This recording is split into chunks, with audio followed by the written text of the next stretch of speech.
नमस्कार दोस्तों। आज मैं शनि प्रदोष व्रत कथा लेकर के आई हूँ। कथा को अंत तक जरूर सुनिएगा।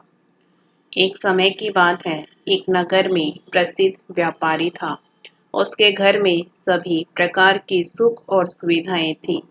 नौकर चाकर काम करते थे। उसके दरवाजे पर जो भी मदद के लिए सहायता मांगता था, वह कभी खाली हाथ वापस नहीं जाता था। उसका परोपकारी स्वभाव उसकी लोकप्रियता का कारण था।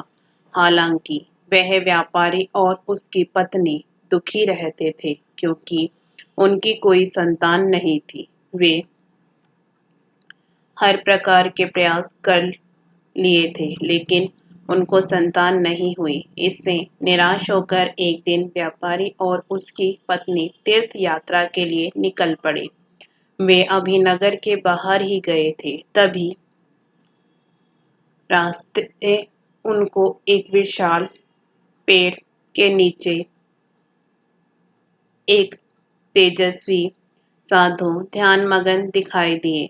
वे दोनों पति पत्नी वहां गए और उनके सामने हाथ जोड़कर उनके दर्शन एवं आशीष के लिए बैठ गए। कुछ समय बीतने के बाद साधु ध्यान अवस्था से बाहर आए तो देखा कि व्यापारी और उसकी पत्नी बैठे हुए हैं।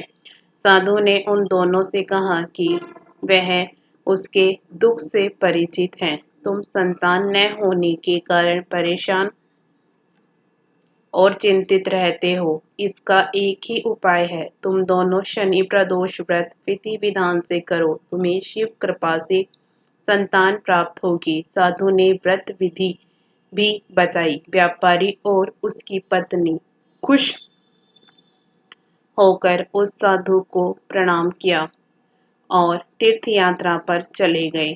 लौटकर आने के बाद शनि प्रदोष व्रत के दिन विधि विधान से शिव पूजा की और व्रत के नियमों का पालन किया। व्रत के प्रभाव से उनके घर एक सुंदर बालक ने जन्म लिया। इस प्रकार शनि प्रदोष व्रत करने से उनका जीवन खुशियों से भर गया। हर हर महादेव।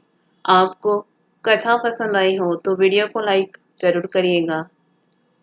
इसी तरह की कथा कहानियों के लिए हमारे चैनल को सब्सक्राइब भी जरूर करिएगा।